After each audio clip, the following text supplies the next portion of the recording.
হে আমার রামপুর এলাকার ভাই বাবারা, আপনারা কেউ জবানটা বন্ধ রাখবেন না, জবানটা ছেড়ে দিয়ে বলেন আমাদের জবান যিনি দিছে তিনার নাম কি? ওই আল্লাহরে আল্লাহ বলে ডাক দিলে লাভ আছে না নাই? তাহলে ডান হাত দিলে জোরে ডাক দেন আল্লাহ, মুহাব্বতের আওয়াজে ডাক দেন আল্লাহ। দুইটা হাত তুলে পড়েন ইয়া রাসূলুল্লাহ, উচ্চ কণ্ঠে পড়েন ইয়া রাসূলুল্লাহ, এবার উচ্চ কণ্ঠে পড়েন ইয়া বলি আল্লাহ। আমার ভাইয়েরা বাবারা বন্ধুরা, আল্লাহ তাআলা ঘোষণা করে বান্দাম ওয়াশকুরু নি'মাতাল্লাহি আলাইকুম ইন কুনতুম ইয়াহু তা'বুদুন। বান্দারে তোমরা আমি আল্লাহর নিয়ামতের শুকরিয়া আদায় করো যদি তোমরা আমি আল্লাহর ইবাদত করো। নামাজ, রোজা, হজ, যাকাত, দান, সাদাকা সকল ইবাদত বলেন আমরা করি কার জন্য? আপনার কি কথা জবাব দিতে কষ্ট হয়? কষ্ট হলে আমি বলবেন, আমি ইনশাআল্লাহ মোটামুটি শেষ করে ফেলবো তাড়াতাড়ি। আমি অল্প সময় বয়ান করবো। আমি মাহফিল কিন্তু নতুন না, এবার কয়বার জানেন? তিনবার না? তিনবার। জি সবাই কথা, আচ্ছা ঠিক আছে। তাহলে আপনারা বলেন আমরা সবাই ইবাদত করি কার জন্য? ওই আল্লাহ ছাড়া কারোর ইবাদত করা যাবে নি। আল্লাহ ছাড়া অন্য কারোর ইবাদত করা শিরক। কি বলেন? আল্লাহ ছাড়া অন্য কারোর ইবাদত করা শিরক। এজন্য মুসলমান ইমানদার ভাই বাবারা, আমার নবী রাহমাতুল লিল আলামিন নবীজি হযরতে জাবির ইবনে সামুরা রাদিয়াল্লাহু তাআলা আনহুর হাদিসের মাধ্যমে জানায়া দেয়, নবী আমার ডাক দিয়ে কই উম্মতের দলেরা শুইনা রাখো, দুনিয়ার জমিনের মধ্যে আল্লাহ তাআলার প্রশংসা যে বান্দা করবে, শুকরিয়া আদায় যে বান্দা করবে, আমার আল্লাহ তাআলা ওই বান্দার নিয়ামতের পরিমাণ বাড়ায়া দিবে। সুবহানাল্লাহ কোন। মানে মনে করেন স্বাভাবিক অবস্থায় আমাদের সমাজে অনেক মানুষ যারা বাড়ার ঘরের মধ্যে ঘুমায়, টিনের ঘরের মধ্যে ঘুমায়, এই মানুষগুলা চিন্তা করে আল্লাহ যদি আমার একটা বিল্ডিং ঘর বানায় দিত, আল্লাহ যদি আমার একটা সুন্দর মানে দোতলা বিল্ডিং বা একতলা বিল্ডিং বানায় দিত। এ বান্দা কয় না যে আল্লাহ আমার টিনের ঘর দিছে আলহামদুলিল্লাহ। আবার যে ব্যক্তি বিল্ডিং ঘরে ঘুমায় এ চিন্তা করে আমার যদি আর একটা বাড়ি থাকতো, মানে বান্দা আফসোস করে আফসোস। কিন্তু না না না, মনে রাখবারে আমার রামপুরের বাবারা, হোমনার বাবারা, যদি তুমি আমি আমার আল্লাহ তাআলার প্রশংসা আদায় করো, শুকরিয়া আদায় করো, যে অবস্থার মধ্যে থাকো না কেন আমার আল্লাহ তাআলা তোমার নিয়ামত বাড়ায় দিবে। সাহাবায়ে কেরাম বলে ইয়া রাসূলুল্লাহ, ইয়া হাবিবাল্লাহ, নবী গো আপনার কাছে জানতে চাই, আপনি নবী বলেন না আমার আল্লাহ তাআলার নিয়ামত আর কেমনে কেমনে পাওয়া যায়? নবী আমার কই উম্মতের দলেরা এক নাম্বার শুইনা রাখো, যখন আল্লাহর বান্দা আল্লাহ তাআলার কোরআনের অধিক পরিমাণ তেলাওয়াত করে, তখন আমার আল্লাহ তাআলা বান্দারে আল্লাহ তাআলার নিয়ামত বাড়ায়া দেয়। অধিক পরিমাণ কোরআন তেলাওয়াত আল্লাহ তাআলার নিয়ামত বাড়ায়া দেয়। এই জন্য আমি আমার রামপুর এলাকার পর্দার অন্তরালের মা বোনদের কাছে বলবো, আপনারা আমার আল্লাহ তাআলার কোরআনটা বেশি বেশি করে তেলাওয়াত করবেন, যেন আমার আল্লাহ তাআলা আপনার নিয়ামতটা বাড়ায়া দেয়। দুই নাম্বার, আল্লাহ তাআলার ইবাদত বেশি বেশি করে করবেন, আমার আল্লাহ তাআলার অধিক ইবাদত আল্লাহ তাআলার নিয়ামত বৃদ্ধি হয়, আল্লাহ তাআলা অধিক পরিমাণ নিয়ামত বাড়ায়া দেয়। এবার আপনার মনে প্রশ্ন, হুজুর আল্লাহ তাআলার নিয়ামত কোনটা? আমাদের তো নিয়ামতের পরিচয় জানা লাগবে। নিয়ামত দুই প্রকার, জবান বন্ধ নাই, জোরে কোন নিয়ামত কয় প্রকার? আস্তে কইছে আরো জোরে কোন নিয়ামত কয় প্রকার? এক নাম্বার নিয়ামতে উজমা, দুই নাম্বার নিয়ামতে উস্তা। নিয়ামতে উজমা, নিয়ামতে উস্তা। আবার স্বাভাবিকভাবে বললে নিয়ামতে কুবরা, নিয়ামতে সুগরা। নিয়ামতে কুবরা হইল মুহাম্মাদুর রাসূলুল্লাহ সাল্লাল্লাহু আলাইহি ওয়াসাল্লাম, নবী জোরে কোন সুবহানাল্লাহ। এই নিয়ামত সর্বশ্রেষ্ঠ নিয়ামত। এই নিয়ামতের ব্যাপারে বিন্দু পরিমাণ সন্দেহ থাকলে কোনোদিন আপনার ঈমান থাকবে না। বলো হুজুর কেমনে? ওই নিয়ামত আল্লাহ তাআলার পক্ষ থেকে আসছে। এই নিয়ামতকে যে মানবে সে ঈমানদার, যে অস্বীকার করবে সে বেঈমান। কিন্তু আমরা সমাজে বহুত মানুষ আইসা ফতুয়া দেয়, গরম গরম ফতুয়া, যে নবী নিয়ামত কথা সত্য, কিন্তু ওই নবী তো মারা গেছেন, ওই নবী তো শেষ। কি বলে না? আমি খুব কষ্ট পাইছি। কি বলে? নবী জিন্দা, নবী জিন্দা, নবী জিন্দা, কিন্তু মরব কবে? এ বেয়াদবের বইলা দিবেন বলে যারা নবী তারা কখনো মরে না, যারা নবী তারা কখনো মরে না, নবীরা ইন্তেকাল করে। ইন্তেকাল এর জিগাইবেন ইন্তেকাল শব্দের অর্থ কি? ইন্তেকাল শব্দটা আরবি গ্রামারের ভাষায় ভাবে ইনফিয়ালের ওজনে। ইন্তেকাল শব্দের অর্থ মরে যাওয়া নয়, ইন্তেকাল শব্দের অর্থ স্থানান্তরিত হওয়া, জায়গা পরিবর্তন করা। নবীরা মরে না, সাময়িক সময়ের জন্য জায়গা পরিবর্তন করে দুনিয়ার জগৎ থেকে নবীরা বরজকে আলমের মধ্যে যাইয়া মিশকাতুল মাসাবি সহিহ হাদিস বলছে না, মিশকাতুল মাসাবির মধ্যে 121 নম্বর পৃষ্ঠার মধ্যে আল্লাহর নবীর হাদিস আনদার রাদিয়াল্লাহু তাআলা আনহু قال রাসূলুল্লাহ সাল্লাল্লাহু আলাইহি ওয়াসাল্লাম হারামাল্লাহু আলাল আরদি আন তাকুলা আজাসাদাল আম্বিয়াই ফানাবিয়াল্লাহু হাইয়ুন ওয়া ইউসাকুন। আমার নবী নিজে বলতেছে আল্লাহ তাআলা জমিনের মাটিকে হারাম করে দিয়েছে নবীদের দেহ খাওয়া।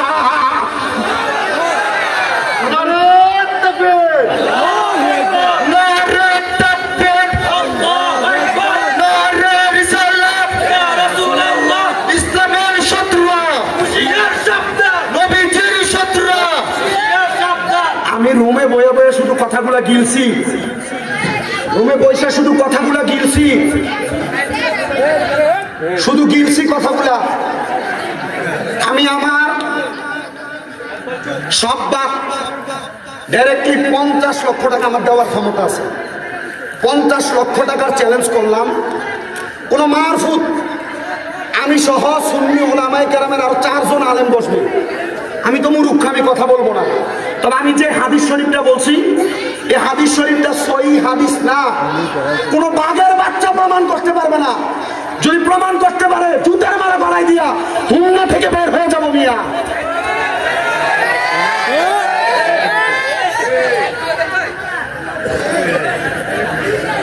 রসুল জিন্দা, কবে মরবো আপনার কাছে প্রশ্ন দিয়ে গেছে না?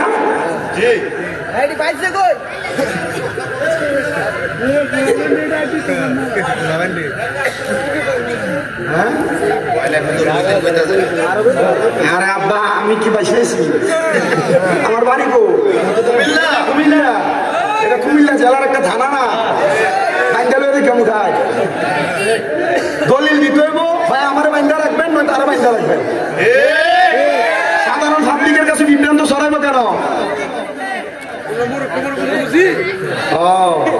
মূল কথাটা এখন বুঝছেন, আমরা কোরআন হাদিস বুঝি না।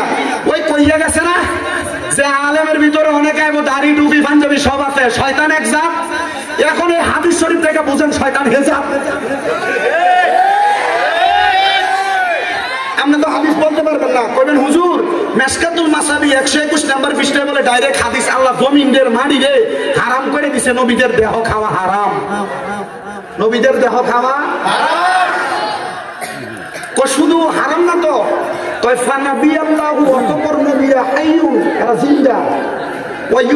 এবং আল্লাহর পক্ষ থেকে রিজিক প্রাপ্ত হয়। আমি যে প্রথম বছর আইসি আপনার কাছে ওয়াজ করে দিয়ে গেছি, আপনার মনে রাখতে না পারলে কোনো অসুবিধা নেই। নবীরা জিন্দা না মরা? হায়াতুন।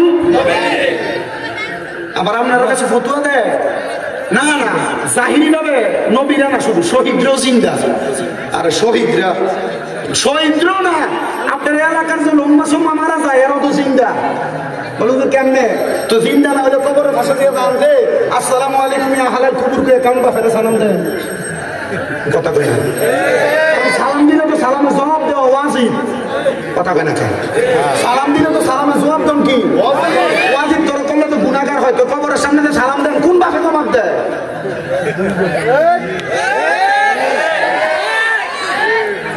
এরপর আর কোনো কিছু পাওয়া লাগবো?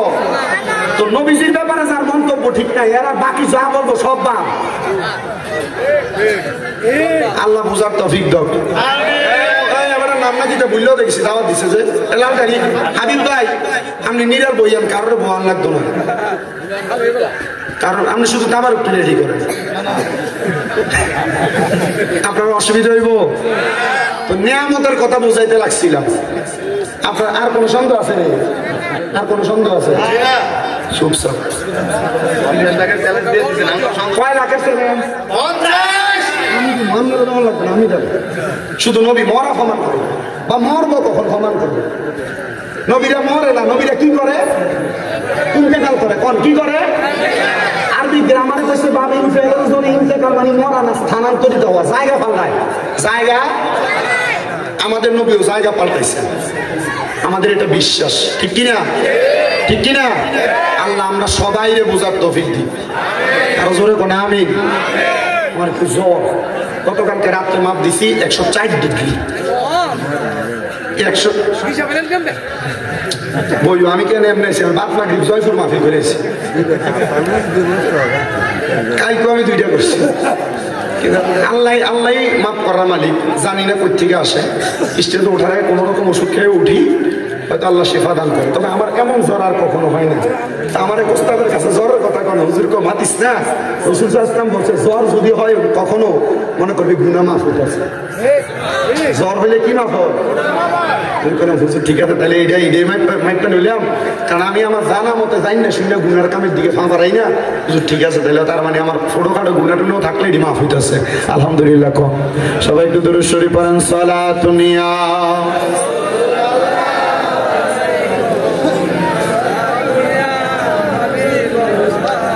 এত আসতে কেন? সালাতুনিয়া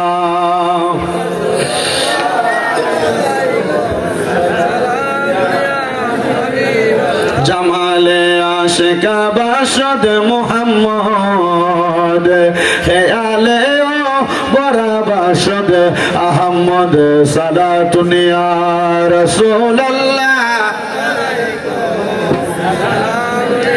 হাবিবাল্লাহ আলাইকুম। তাইলে আমার ভাই বাবার নিয়ামত কয় প্রকার? জোরে কয় না কয় প্রকার? নিয়ামতে কুবরা, নিয়ামতে সুগরা, নিয়ামতে উজমা, নিয়ামতে উস্তা। ও বন্ধু, নিয়ামতে কুবরা যেটা, এটা হলো আমাদের নবী মুহাম্মদ সাল্লাল্লাহু আলাইহি ওয়াসাল্লাম। ওই নবীর প্রতি বিন্দু পরিমাণ সন্দেহ থাকলে ঈমান, কথা কোন ঈমান থাকবে না। আর 2 নাম্বার নিয়ামত, এই পৃথিবীর জমিনে আপনি আপনার চোখ দিয়া যা দেখতে পান, আবার যেই চোখ দিয়া দেখেন এই চোখটা হইল নিয়ামতে সুগরা। এই নিয়ামত গুলা আমার আল্লাহ তাআলা দিছে, কিন্তু চিন্তা করেন যে মুসলমানের দলেরা, দুনিয়ার জমিনে একটা মানুষ যদি কোনো অফিস ফ্যাক্টরি দোকানপাটের মধ্যে চাকরি করে, ওই দোকানপাট অফিস ফ্যাক্টরির মধ্যে যদি না যায়, মানুষটা ওই জায়গার মধ্যে একদিনের অনুপস্থিত থাকার কারণে তার একদিনের বেতন কাটে। আমার আল্লাহ এত দয়ার আল্লাহ, আমার আল্লাহ এত মায়ার আল্লাহ। আল্লাহ কই বান্দার দলেরা, আমি আল্লাহ তাআলার ইবাদত তো তুমি করো না, আমি আল্লাহর ইবাদত থেকে তোমরা কত দূরে রইলা, কিন্তু আমি আল্লাহ তাআলা একদিনও তো তোমার একটা হাতকে লুলা বানাইলাম না, একটা চোখরে কানা বানাইলো না। আল্লাহ একটা কান্দে আমরা ডেন্ডা বানিয়ে দেয় নাই। মাবুদ কেন এমন অবস্থা করলেন? আপনি কি বান্দারে শাস্তি দিতে পারতেন না? আমার আল্লাহ তো বান্দারে শাস্তি দিতে পারতো, কিন্তু আমার আল্লাহ কয় বান্দা আমি শাস্তি দেই না। বান্দা গুনাহ করতে করতে যখন পেরেশান হয়ে যাও, লা তাকুনা তুমি রাহমাতিল্লাহ, আমি আল্লাহর রহমত থেকে নিরাশ হইও না। ইন্নাল্লাহা ইয়াগফিরুয যুনুবা জামিআ, নিশ্চয় আমি আল্লাহ সকল প্রকার গুনাহ ক্ষমা কইরা দেই। ইন্নাহু হুয়াল গফুরুর রহিম, নিশ্চয় নিশ্চয় তিনি আল্লাহ, যিনি ক্ষমাশীল এবং দয়ালু। জানতে চাই আমার ভাই বাবারা, বন্ধুরা, ওই আল্লাহ তাআলা যে আমাদের গুনাহগুলো ক্ষমা কইরা দেয়, আমরা সবাই ওই আল্লাহ তাআলা শুকরিয়া আদায় করার দরকার আছে না নাই? সাহাবায়ে কেরাম কয়, নবী গো, ইয়া রাসূলুল্লাহ, ইয়া হাবিবাল্লাহ, নবী গো, আপনার কাছে জানতে চাই আল্লাহ তাআলার নিয়ামতের প্রশংসা কেমনে আদায় করব? তো নবী কয় 2 মাধ্যম। 1 নাম্বার বেশি কোরআন তেলাওয়াত, 2 নাম্বার বেশি বেশি আল্লাহর ইবাদত। এই 2টা মাধ্যমে আল্লাহ তাআলার প্রশংসা করা যায়। আসেন জবান বন্ধ না রাইখা মুহাব্বতের আওয়াজে উচ্চ কণ্ঠে আল্লাহ তাআলার কোরআনের তেলাওয়াত করি আর জোরে জোরে পড়ি, আউযু বিল্লাহি মিনাশ শাইতানির রাজীম, বিসমিল্লাহির রাহমানির রাহিম, ওয়া নুনাজ্জিলু মিনাল কুরআনি মা হুয়া শিফাa'un ওয়া রাহমাতুল লিল মুমিনিন। ওয়া ক্বালা তাআলা ফি كلامه المجيد وفي فرقانه الحميد لا يكلف الله نفسا إلا وسعها.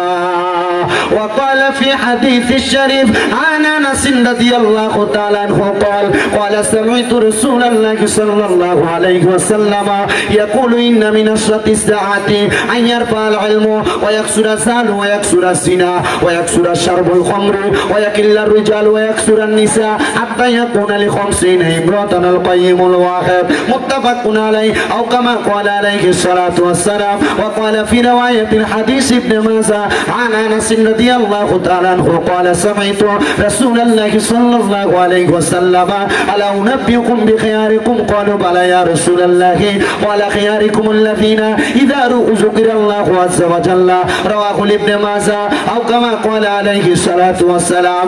وقال في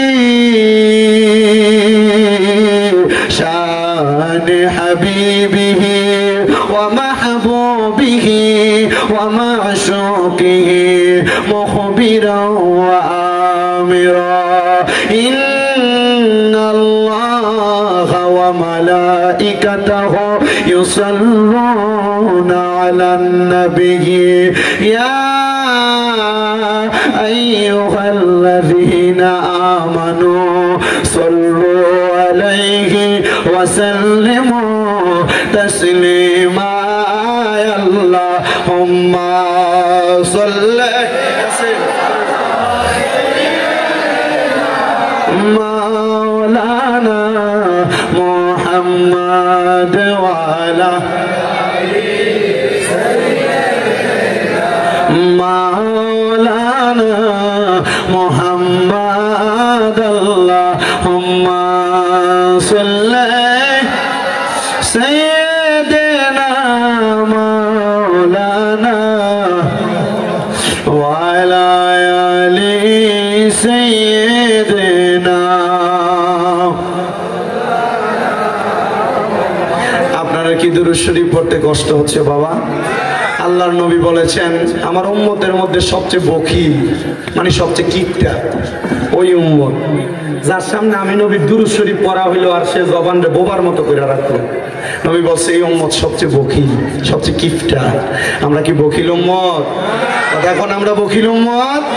নবীজি কয় উম্মত দুনিয়াতে সেই উম্মত আমি নবীর প্রতি যত বেশি দুরূদ শরীফ আদায় করবে জান্নাতের মধ্যে ওই উম্মত আমি নবীর তত কাছাকাছি থাকবে। জোরে কোন সুবহানাল্লাহ। তাহলে সবাই জোরে সোরে দুরূদ শরীফ পড়েন আল্লাহুম্মা সাল্লি মারহাবা মারহাবা সাই মাওলানা মুহাম্মদ ওয়া আলা আলি সাইয়্যিদিনা रहमतल लिल आलमीन नबीजी रहमतेर खजीना रहमत दिए भरपूर करें रहमत छाड़ा बाची ना अल्लाहुम्मा सल्ली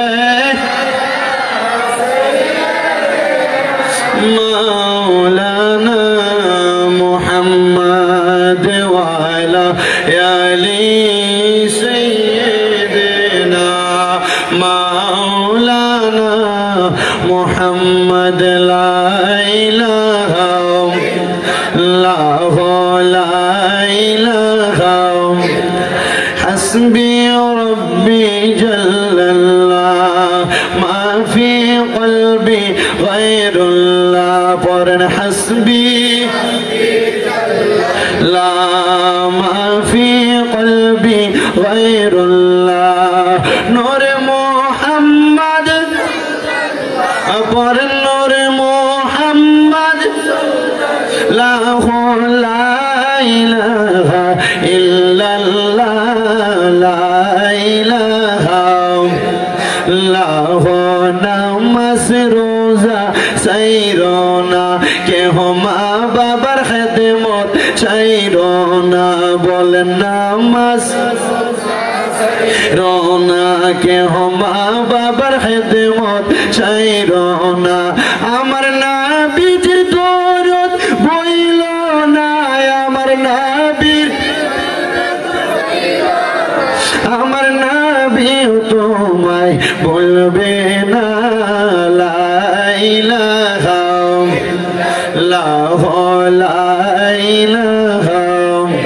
হায়রে অনেক দূরে মদিনা আমরা কেমনে যাব জানি না বলে অনেক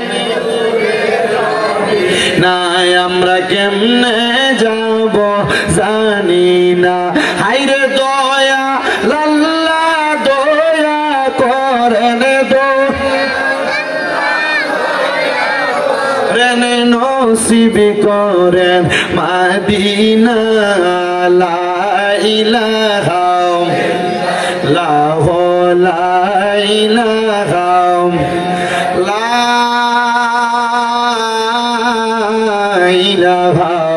ইল্লাল্লাহ মুহাম্মাদুর রাসূলুল্লাহ সাল্লাল্লাহু আলাইহি ওয়াসাল্লাম। হে আমার রামপুর খলিফাবাড়ি এলাকার ভাই বাবারা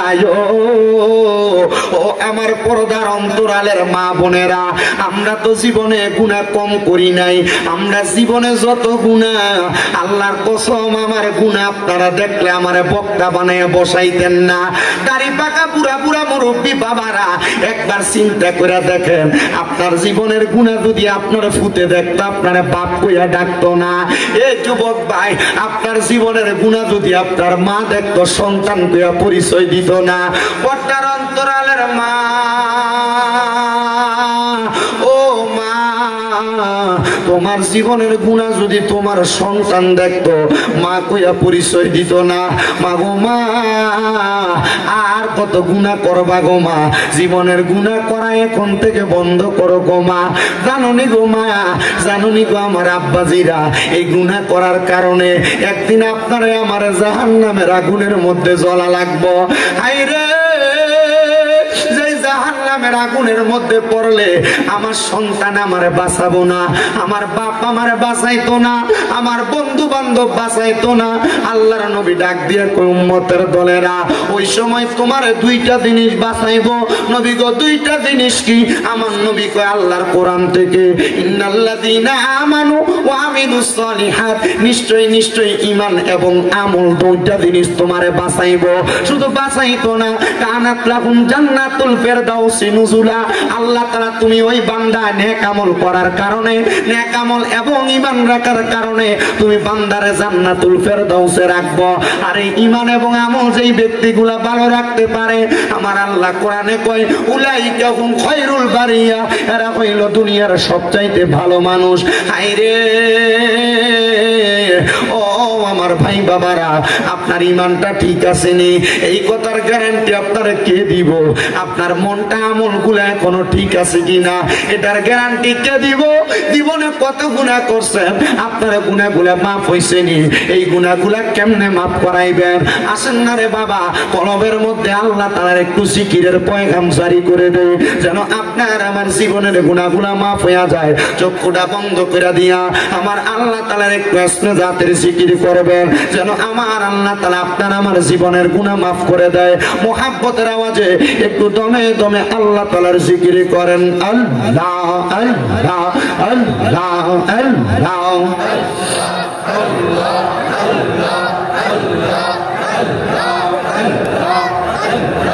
আল্লাহ আল্লাহ আল্লাহ আল্লাহ। বান্ধব নাই, বান্ধব নাই গো মারহাবা।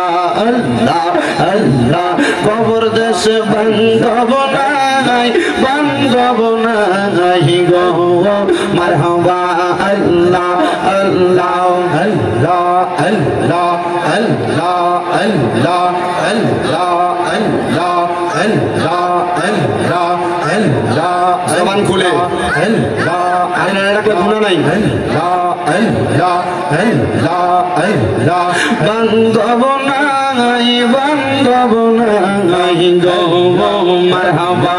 আল্লাহ আল্লাহ, কবর দোষে বান্ধব নাই, বান্ধব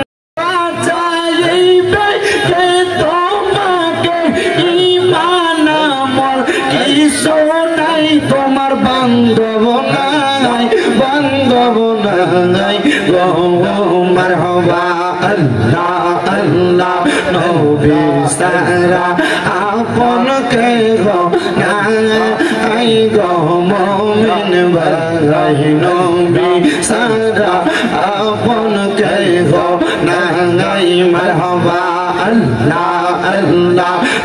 নবী সারা আপন কে গনা আই গো মুমিন ভাই নবী সারা আপন কে গনা গাই মারহাবা আল্লাহ আল্লাহ রাহমাতুল লিল আলামিন আপনি উম্মতের জাবিন উম্মত সারা নবী কি সুবোঝে না মারহাবা আল্লাহ আল্লাহ উম্মতের লাগিয়া সাজদায় নবী ফরিয়া কান্দন সদা উম্মত বলিয়া হাই রে মুমিন ভাই নবী সারাই আমার বান্ধব কে গো নাই মারহাবা আল্লাহ আল্লাহ আল্লাহ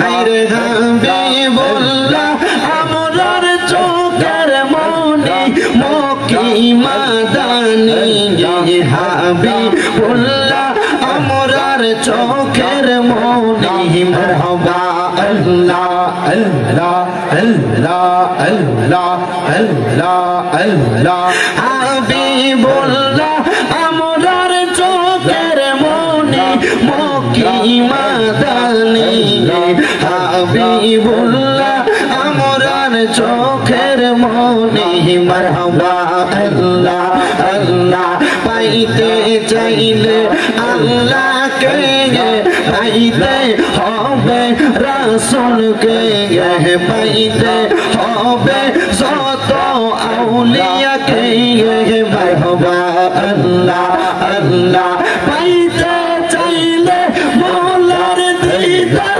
পাইতে হবে নবীর দিদার পাইবা যত আল্লাহ তাআলার ওলি মক্কি মাদানি হাবিবুল্লাহ আমরার চোখের মনি মারহাবা আল্লাহ আল্লাহ আল্লাহ আল্লাহ ইলাহা ইল্লাল্লাহ মুহাম্মাদুর রাসূলুল্লাহ সাল্লাল্লাহু আলাইহি ওয়াসাল্লাম জবান বন্ধ রাখবেন না মুহাব্বতের আওয়াজে উচ্চ কণ্ঠে জোরে জোরে পড়েন আলহামদুলিল্লাহ কারীম থেকে ছোট্ট একটা আয়াতে কারিমা তেলাওয়াত করেছি যে আয়াতে কারিমার তাফসীর করেছেন আল্লামা জালালউদ্দিন সুয়ুতী রাহমাতুল্লাহ আলাইহি ওনার তাফসীরে জালালাইন শরীফের মধ্যে তাফসীরুল কোরআন মাহফিল শুনেন কিন্তু তাফসীরুল কোরআন মাহফিলের মূল ভাঙ্গানুবাদ এবং মূল ধারাবাহিকতা বোঝার চেষ্টা করেন আল্লামা জালালউদ্দিন সুয়ুতী রাহমাতুল্লাহ আলাইহি এবং জালালউদ্দিন মুহল্লি রাহমাতুল্লাহ আলাইহি দুইজন তাফসীরকারক এক আয়াতের সমান সমান তাফসীর করতেছেন আমি আল্লাহ তাআলার কোরআন থেকে পড়েছি বিসমিল্লাহির রহমানির রহিম ওয়া নুনাজ্জিলু মিনাল কুরআনি মা হুয়া শিফাউ ওয়া রাহমাতুল লিল জোরে কন্না সুবহানাল্লাহ তাআলা ঘোষণা করেন ওয়া নুনাজ্জিলু মিনাল কুরআনি এবং আমি কোরআন নাযিল করেছি মারহাবা কইতেন না মা হুয়া শিফাউ আল্লাহ তাআলা এটাকে শিফা হিসেবে মানে রোগের নিরাময়কারী হিসেবে ওয়া রাহমাতুল লিল মুমিনিন কাদের রোগের নিরাময়কারী হিসেবে মুমিনদের রোগের নিরাময়কারী হিসেবে আল্লাহ তাআলা কোরআন নাযিল করেছেন ও মুসলমান কোরআন কেমনে মুমিনের জন্য নিরাময়কারী এবার রাসূল সাল্লাল্লাহু আলাইহি ওয়াসাল্লাম বলে ও জগতের বান্দার দলেরা ও জগতের উম্মতের দলেরা যখন তোমরা আল্লাহ তাআলার কোরআনের দিকে তাকাইবা তোমাদের যে কোন রোগের কথা স্মরণ হইলে আল্লাহ তাআলার কোরআনে তোমাদের সকল রোগের চিকিৎসা আছে এবার আপনারা বলেন আল্লাহ তাআলার কোরআনে আমাদের সকল রোগের শিফা আছে না নাই আরো জোরে কোন আছে না নাই ও বাবা আমরা সমাজে কত ফতোয়া হুজুররা দিয়া কোরআন খতম করান যাইতো না হুজুররা দিয়া সাবা খতম করান যাইতো না এত রকমের খতম নাকি হুজুররা বাইর করছে কিন্তু কোরআনের ভিতরে অনেকগুলো আয়াত আছে যে আয়াতগুলো পইরা পইরা কোন অসুস্থ ব্যক্তির সামনে যদি একটু ফু দেওয়া হয়, আল্লাহ তাআলা কোরআনুল কারীমের আয়াতের বরকতে দুনিয়ার ওই অসুস্থ মানুষটারে শেফা দান করে দেয়। আর উলামায়ে কেরাম এটার নাম দিতে শাফা খতম। আপনারা হয়তো জানেন ও বাবা কোরআনুল কারীমের কতগুলা কোরআনের আয়াত পড়ে, কিন্তু এর মধ্যে সর্বশ্রেষ্ঠ একটা সূরা হইল যে সূরাটার নাম হলো সূরাতুল ফাতিহা। ওই সূরা ফাতিহার একটা না দুইটা না তিনটা না, আল্লাহ তাআলার কোরআনুল কারীমের সূরা ফাতিহার 19টা অর্থ হয়, 19টা অর্থ হয়। সূরা ফাতিহার 19টা অর্থের মধ্যে একটা অর্থ হইল উম্মুল কোরআন। উম্মুল কোরআন মানে কোরআনের মা। আর একটা অর্থ হইল আয়াতুশ শিফা। সূরা ফাতিহার একটা অর্থ হইল মানে রোগ নিরাময়ের সূরা। যদিও কখনো আলেম না পান বলে হুজুর আলেমগারে দিয়া তাইলে কি লাগে আয়াত পড়ায়, আমরা ফললো তো ভাবতাম। আরে বেটা মনে রাখবা উলামায়ে কেরাম বলে দুনিয়ার জমিনের মধ্যে ওমাই ইয়াখশাল্লাহু মিন ইবাদিহিল উলামা, দুনিয়াতে সবচাইতে বেশি আল্লাহকে ভয় করে আলেমরা। জোরে কোন সুবহানাল্লাহ। সবচাইতে বেশি ভয় করে আলেমরা। এজন্য আলেমরারে দিয়ে মানুষ খতম পড়ায়। বলে মার কবরের সামনে মার লেগে ফুটে না বেশি করে ফেরা দোয়া করব। হ্যাঁ ফুটে করে করলেও দোয়া হইব, কিন্তু আলেমরারে দিয়ে করাইলে আল্লাহ দোয়াটা তাড়াতাড়ি কবুল করবে, এটার একটা গ্যারান্টি আছে, কারণ তারা আল্লাহরে বেশি ভয় করে। কিন্তু মুসলমান আলেম যদি আলেমের দাম না রাখতে পারে, আলেম যদি আলেমের সম্মান নিজেই মারি দিয়ে যায়, আলেম যদি আলেমের সম্মান নিজেরটা নিজে নষ্ট করে যায়, এটার জন্য তা আমরা দায়ী না। আমরা সব সময় চেষ্টা করি আলেম ওলামার দাম, আলেম ওলামার সম্মান বাড়াইয়া দিতে। ও মুসলমান কোরআনুল কারীমের মধ্যে অনেক সূরা আছে যে সূরার আয়াতগুলো তেলাওয়াত করলে আল্লাহ তাআলা শেফা দান করে। সালামুন কাওলাম মির রাব্বির রহিম, সালামুন আলা ইব্রাহিম, সালামুন আলা ইয়াসিন, সালামুন আলা মুসা ওয়া হারুন। আছে না নাই? ওয়া শিফাউ লিমা ফিস আছে না নাই? কথা পায় না। আসেনি আসেনি কোরআনের প্রত্যেক জায়গার মধ্যে কেন মিয়া কথা পায় না?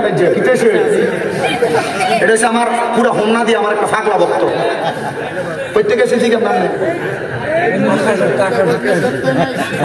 বনিয়ার সর ওই আমি রামপুরে লই যাই, আমি ওই মাথাত গেল এটা যা, হে মাথাত গেল এটা যা, করতে পাগল বানাইছে। আপনার কষ্ট হইতেছে বাবা, আরো জোরে কোন কষ্ট হইতেছে? তাহলে বলেন কোরআনের ভিতরে রোগের শেফা আছে না নাই? জোরে কোন না আছে না নাই? কেমন শেফা?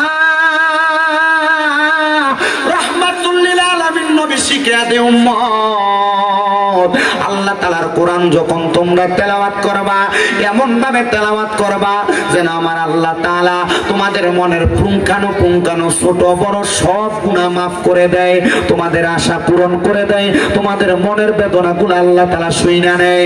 এবার রাহমাতের নবী, কামলিওয়ালা নবী, সিরাজুস সালিকিন নবী মুহাম্মদুর রাসূলুল্লাহর ঘোষণা, ওগো উম্মতের দল, ও উম্মতের দল, এই কোরআন তোমাদেরকে দুনিয়া এবং আখিরাতের মুক্তির পথ হিসেবে আল্লাহ পাঠাইছে। হুদাল্লিল মুত্তাকিন, কোরআন তো মুত্তাকিদের জন্য পথ প্রদর্শক। কোরআন কার লেগে পথ প্রদর্শক? হুদাল্লিল মুত্তাকিন, মুত্তাকিদের জন্য পথ প্রদর্শক। বলো হুজুর তাইলে কোরআন কেন অন্য মানুষ মানে যারা বাদ মানুষ তাদেরকে পথ প্রদর্শন করবে না? বলে না না না, কোরআনের আগে এই কোরআন তো মানলে পরে একজন বিধর্মী তারা কেমন ডাইরেক্ট কোরআনে দাওয়াত দিবে? ডাইরেক্ট কোরআন শিখবো? এই ব্যক্তির কাছে ইসলামের মৌলিক বিষয়গুলো উপস্থাপন করা লাগবে, যেগুলা শুই না একজন বিধর্মীর কাছে ভালো লাগবে, তখন সে ইসলাম ধর্ম গ্রহণ করবে। তখন তাকে ঈমানের ধারাবাহিকতা বুঝাইবেন, তারপর কোরআনের মানে আমলের দিকগুলা বুঝাইবেন, তখন সে কোরআন পড়বে, ভালো ভালো দিকগুলা গ্রহণ করবে। শুনেন বাবারাম, এই কোরআন কেমন ভাবে একজন ব্যক্তির শেফার কারণ হয় আমি আপনাদেরকে শুধু সেই কথাগুলাই বোঝাইতে চেষ্টা করতেছি। আল্লাহ তাআলার অনেক বান্দা দুনিয়াতে বসবাস করে, কিন্তু অনেক হাফেজে কোরআন দুনিয়াতে বসবাস করে। হাফেজে কোরআন মানে বুঝেন তো আপনারা, যারা কোরআন শিক্ষা গ্রহণ করে মানে কোরআন মুখস্থ করে, ওই হাফেজে কোরআনরা আল্লাহ তাআলার কোরআন মুখস্থ করে কথা সত্য, কিন্তু তারা এই কোরআনের তাসির তাদের সিনার মধ্যে কতটুকু আছে তাদের চাইতে বেশি কিন্তু আল্লাহ ছাড়া আর কেউ জানে না। একদিন দামেস্কের জমিনের মধ্যে একজন হাফেজে কোরআনের সিনার মধ্যে কোরআন আছে কথা সত্য, উনি চিন্তা করলেন আমার পেটের মধ্যে বড় ব্যথা হওয়ার কারণে আমার মাথাটা এমন অবস্থা হয়ে গেছে, আমি পাগল পাড়া হয়ে গেলাম, কোনো ওষুধে আমার কাজ করে না। আমি কোনো জায়গায় গেলে এই ওষুধ দিয়ে আমার পেটের রোগটা সেবা হয় না। এবার আমি শুনতে পাইলাম আমাদের এলাকার মধ্যে নাকি একজন হক্কানি ওলি আছেন। ও বাবা, আল্লাহর ওলির দরবারের ভিতরে মাসির ফতোয়া দেওয়া যায়। আরে বাবা, নবী যখন দুনিয়াতে ছিলেন, নবীজি দুনিয়া থেকে রওজা মুবারকে যাওয়ার আগে দুনিয়ার জমিনের ভিতরে এই দুনিয়াতে মাসির যে ফতোয়া মানে আপনার কাছে, এগুলা তো আপনারা বুঝাই দিয়ে গেছে গা, আপনারা এরপরে আর বুঝার মতো আপনি চিন্তা করতেছেন আর কইছে এটা সহি, এটাই সহি, এটাই সহি না। আরে বাবা, মাজারওয়ালা এই ব্যক্তিগুলা তো আল্লাহর ওলি, এই ব্যক্তিগুলা তো হক্কানি। কিন্তু হ্যাঁ, আরেকটা কাহিনী আছে। আপনার এই অত্র অঞ্চলের ভিতরে বিভিন্ন জায়গায় মাজারের ভিতরে আছে না, আল্লাহর ওলির নাম দিয়ে মাজারের ভিতরে বেরিয়ে দিয়ে গান করে। কথা ঠিক আছে নি ভাই? কথা ঠিক আছে নি? মাজার মানে গান বাজনা না তো। মাজার মানে আল্লাহর ওলির দরবার মানে গান বাজনার জায়গা না। আল্লাহর ওলির দরবার মানে তরিকত, শরীয়ত, হাকিকত, মারফত সব শিক্ষা গ্রহণের জায়গা। সুবহানাল্লাহ নাই দো, সুবহানাল্লাহ নাই দো। আরে গৌসে পাক আব্দুল কাদের জিলানির দরবারে বেরিয়ে গান কইতো না, কাদা করিবে না ওদের দরবারে বেরিয়ে গান কইতো না, এখনো কয় না। হযরত বাহাউদ্দিন নকশবন্দির দরবারে বেরিয়ে গান কইতো না, এখনো কয় না। মুজাদ্দেদ আল ফাসানির দরবারে এখনো বেরিয়ে গান কয় নাই, ভবিষ্যতে কইতো না। মনে রাখেন বাবা, মনে রাখেন, মাথায়ও রাখেন, আল্লাহর ওলিরা মানুষকে সত্য ধর্ম এবং দ্বীন শিখাইতে আসে। তো আল্লাহর ওলিরা হক, এই আল্লাহর ওলিদের ওসিলা দিয়ে যখন আমরা দোয়া করি তখন আমরা কাছে ওসিলা কই ফেলি। ওসিলা দিতে কে কইছে? ডাইরেক্ট আল্লাহর কাছে যাবি। ওসিলা দিতে আল্লাহ কইছে, আল্লাহর কোরআন, ওয়াবতাকু ইলাইহিল, আল্লাহ নিজে বলতেছে ওসিলা তালাশ করার জন্য। আমরা আল্লাহর কথা মানি। বলেন কার কথা মানি? ওয়াবতাকু ইলাইহিল ওসিলা কে আমার কথা না, আল্লাহ কোরআনের কথা। আমরা আল্লাহর কোরআনের কথা মানি। আমার সাথে জিগান, আমার সাথে শুনুন, আমি কত পুকুরে জিগান, আমি মিছা কথা বলে দিতেছি। আল্লাহর কোরআন বলে ওসিলা দেওয়ার জন্য। ওসিলা কার দিবেন? হক্কানি রব্বানি ব্যক্তিদের ওসিলা দিবেন। কথা কোন না, হক্কানি রব্বানি ব্যক্তিদের ওসিলা দিবেন। কেমন ওসিলা দিবেন? এবার ওই হাফেজে কোরআন বলতেছে আমার পেটের মধ্যে বড় পীড়া, দামেস্কের জমিনে বড় মাপের আল্লাহর ওলি, ওই আল্লাহর ওলি ওনার দরবারের মধ্যে কত মানুষ আসা যাওয়া করে, কত মানুষ আসা যাওয়া করে। ওই মানুষগুলা আল্লাহর ওলির কাছে যায় কত রকমের কথা বলে। কিন্তু বাবার আপনারা মনে রাখবেন, সব সমস্যার সমাধান করে দেয় কি? করে বলেন না কে? আল্লাহ করে দেয়। কিন্তু আল্লাহর ওলিরা সামান্য ওসিলা মাত্র। ও বন্ধু, হাফেজে কোরআন বলে আমি নিয়ত করলাম, মনে মনে চিন্তা করলাম, আমার পেটের মধ্যে তো এত ব্যথা, আগামীকালকে সকালবেলা আমি বাড়ির মধ্যে যাইয়া আল্লাহ তাআলার কোরআন তেলাওয়াত করব। এই কোরআন তেলাওয়াত করলে আল্লাহ তাআলা যদি এই আল্লাহর ওলির ওসিলায়, আল্লাহর বন্ধুর ওসিলায় আমার পেটের পীড়া, আমার পেটের ব্যথা যেন আল্লাহ ভালো করে দেয়। ওই ছাত্র হাফেজে কোরআন উনি বলেন আমি আল্লাহর বন্ধুর মাজারের সামনে, মাকবারার সামনে দাঁড়ায়া দাঁড়ায়া আল্লাহ তাআলার কোরআন তেলাওয়াত করলাম। কোরআন তেলাওয়াত করার পরে, কোরআন তেলাওয়াত করার পরে আমি যখন তেলাওয়াত করতেছি হঠাৎ করে দেখলাম আস্তে আস্তে আমার পেটের ব্যথা নিবারণ হয়ে যাচ্ছে, আমার পেটের মধ্যে কোনো ব্যথা নাই। আমি বাড়িতে চলে গেলাম। যাওয়ার পরে হঠাৎ পরের দিন আমি লক্ষ্য করে দেখলাম আমার পেটের মধ্যে আবার পীড়া দিচ্ছে, পেটের মধ্যে আবার ব্যথা দিচ্ছে। এমন টাইমে আমি আবার নিয়ত করলাম হযরতে ফতে আলী সুবহানী রহমাতুল্লাহ আলাইহি নামক ওই আল্লাহর ওলির মাকবারার সামনে, মাজারের সামনে যায়া আমি আবার আল্লাহ তাআলার কোরআনুল কারীম তেলাওয়াত করব। উনি বলেন আমি দ্বিতীয় দিন আবার আল্লাহর ওলির মাকবারার সামনে যাইয়া আল্লাহ তাআলার কোরআন তেলাওয়াত করতে লাগলাম। কোরআন যখন তেলাওয়াত করতেছি আবার আমার আল্লাহ তাআলা আমার পেটের ব্যথা নিবারণ করে দিছে। জোরে জোরে বলেন সুবহানাল্লাহ, মুহাব্বতে কন্যা সুবহানাল্লাহ। এবার আল্লাহর ওলিটা লক্ষ্য করে দেখতেছে, সামনে দিয়ে আসো, তুমি এদিক দিয়ে পেছন দিয়ে যাও, পেছন দিয়ে, সামনে দিয়ে মানুষের ডিস্টার্ব দিও না। আল্লাহর ওলির মাকবারার সামনে আমি যখন দ্বিতীয়বার কোরআন তেলাওয়াত করলাম আমার পেটের ব্যথা নিবারণ হয়ে গেছে। এবার আমি চলে গেলাম। কিন্তু তৃতীয় দিন আমি লক্ষ্য করে দেখলাম আমার পেটের মধ্যে আরো ব্যথা। আমি আবার আল্লাহর ওলির মাকবারের সামনে দাঁড়ায়া দাঁড়ায়া আল্লাহ তাআলার কোরআন তেলাওয়াত করা শুরু করলাম। কিন্তু অন্যদিন আমি যখন কোরআন তেলাওয়াত করতাম আমার পেটের ব্যথা সাথে সাথে নিবারণ হয়ে যাইত। কিন্তু আমার পেটের ব্যথা নিবারণ হচ্ছে না, মানে পেটের ব্যথা যায় না। আগের 2 দিন কোরআন তেলাওয়াত করছে, পেটের ব্যথা গেছে গা, পরের দিনও করছে গেছে গা, কিন্তু 3য় দিন কোরআন তেলাওয়াত করে পেটের ব্যথা। ছেলেটা চিন্তা করতেছে আমি এমনি কোরআন তেলাওয়াত করলাম, এই বাচ্চাটির একটু আওয়াজ দিতে বন্ধ করা জানি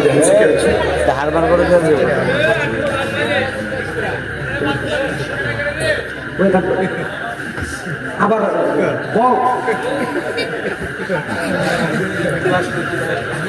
সার যখন খুঁজছি তখন দরকার লাগছে, অনার দরকার লাগছে।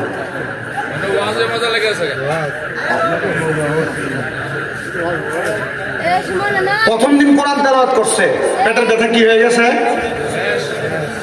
2য় দিন করছে, তখন পেটের ব্যথা। কিন্তু 3য় দিন কোরআন তেলাওয়াত করে পেটের ব্যথা আর যায় না, পেটের ব্যথা।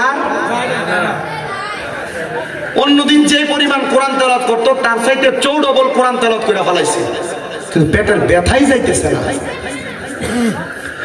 ছেলেটা ডাক দিয়ে বলে আমি আরো বেশি কোরআন তেলাওয়াত করতে লাগলাম, আমার পেটের ব্যথা নিবারণ হয় না।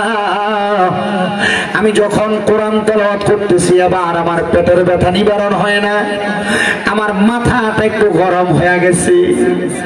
আমি এমন টাইমে ওই আল্লাহর ওলির মাকবারার পাশে, মানে মাজারের পাশে, কবরের পাশে আমি একটা বেত দেখা এটা হাতের মধ্যে নিয়া আল্লাহর ওলির মাজারের উপরে, মাকবারার উপরে আমি ঠাস ঠাস করে 3টা বাড়ি মারছি। 3টা বাড়ি মারছে, 3টা বাড়ি মাইরা আমি রাগান্বিত হয়ে হাতের বেতটা নিয়া আমি সামনের দিকে যাইতেছি। হায়রে, যখন আমি সামনের দিকে যাই দেখলাম আমার চোখের সামনে একজন ব্যক্তি দাঁড়ায় গেছে। ওই ব্যক্তির শরীরের কাপড়গুলা এলোমেলো, দেখতে তত সুন্দর লাগে না, যেটা আমরা পাগল মনে করি, একবারে পাগলের মতো আমার সামনে দাঁড়ায় গেছে। আমি জিগাইলাম কে আপনি, পরিচয় কি গো, আপনার পরিচয় কি? উনি ডাক দিয়া কয় আমার পরিচয় জানা লাগবে না রে হাফেজ সাহেব। এত রাগান্বিত, হাতের মধ্যে বেত নিয়ে যাও কই? বলে পেটের মধ্যে বড় ব্যথা, সামনে তাইকা সরো, নচেত এই বেত দিয়া তোমারে আঘাত করব। এবার পাগলা ডাক দিয়া কয় তুমি মনে করছো কবরের উপরে বাড়ি দিয়া বাচ্চা গেছো আর আমারে বাড়ি দিয়া বাচ্চা যাইবা? না না না, বাঁচতে পারবা না। হাফেজ সাহেব আমি এমন কথা শুই না থমকে গেলাম। আমি আর তার সাথে কথা বাড়াইলাম না। আমি বললাম আমি যে কবরে বাড়ি দিছি কেউ তো দেখেন নাই, আপনি দেখলেন কেমনে?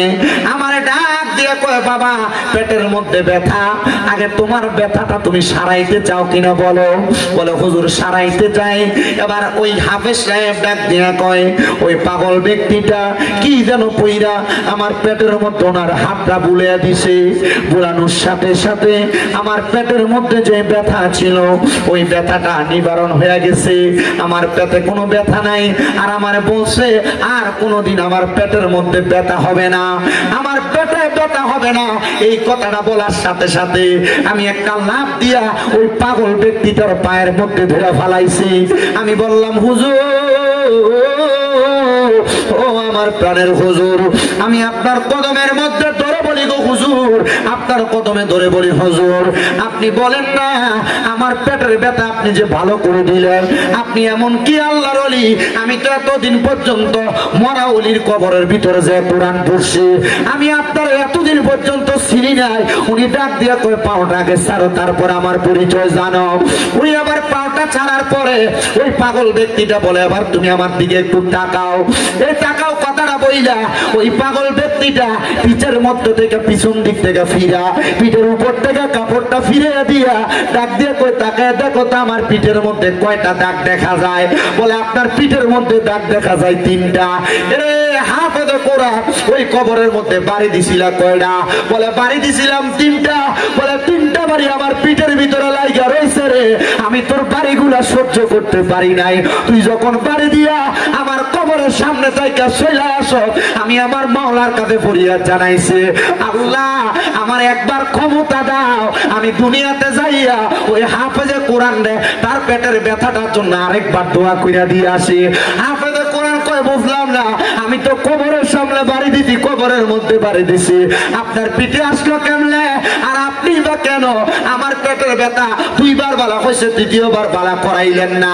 ডাক দিয়া কয় বাবারে, ব্যথা তো মাফ করার মালিক আল্লাহ, ব্যথা দেওয়ার মালিক আল্লাহ। কথা কোন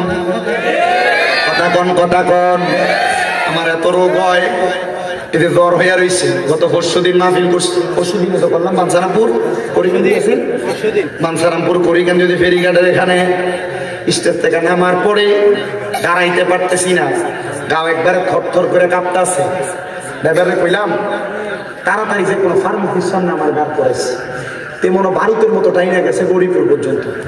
গরিপুর পর্যন্ত যায়া তো মোটামুটি হসপিটালের সামনে নিয়ে ঢুকাইছে।